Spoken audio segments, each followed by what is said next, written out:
በክልሉ ህገወጥ የነዳጅ ዝውውር ተባብሶ መቀጠሉን ተገለጸ። በማዕከላዊ ኢትዮጵያ ክልል ህገወጥ የነዳጅ ዝውውር ከሌላ ጊዜ በተለየ ሁኔታ ተባብሶ መቀጠሉን ተገልጿል። የመካከለኛው ምስራቅ ጦርነት በዓለም አቀፍ ደረጃ የነዳጅ እጥረት እንዲኖር ማድረጉን ተከትሎ ሀገራት የተለያዩ አማራጮች እየወሰዱ ይገኛሉ።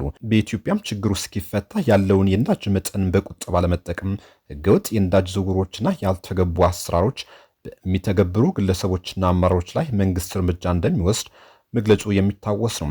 ነገር ግን በማዕከላዊ ኢትዮጵያ ክልል ከዚህ በተቃራኒው ህገወጥ የነዳጅ ዝውውሩ በእጅጉ ተባብሶ መቀጠሉን ተነግሯል።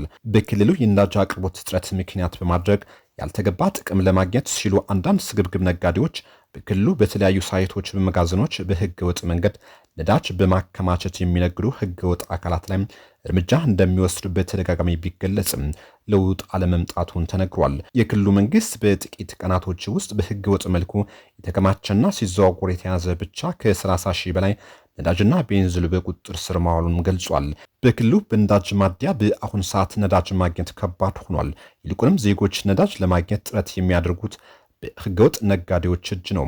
ይህም ህገወጥ ነጋዴዎች ከማደያዎችና ከአንዳንድ አመራሮች ጋር በትብብር የሚፈጽሙት ወንጀል መበራከቱን የሚያሳይ ነው። በክልሉ ነዳጅ በህገወጥ ገበያ ከ400 ብር በላይ እየተሸጠ ይገኛል። ከዞን ወደ ዞን፣ ከክልል ወደ ሌላ ክልል የሚወጣው ህገወጥ የነዳጅ መጠን አሁንም ከፍተኛ መሆኑ ተገልጿል። የህገወጥ ነዳጅ ዝውውር መጨመር ከማደያዎች ይልቅ ነዳጅ በህገወጥ ነጋዴዎች እጅ መውደቅ በዋናነት የዘርፉ ጥቅመኛ አመራሮች በገበያው ስለሚሳተፉ ነው ተብሏል።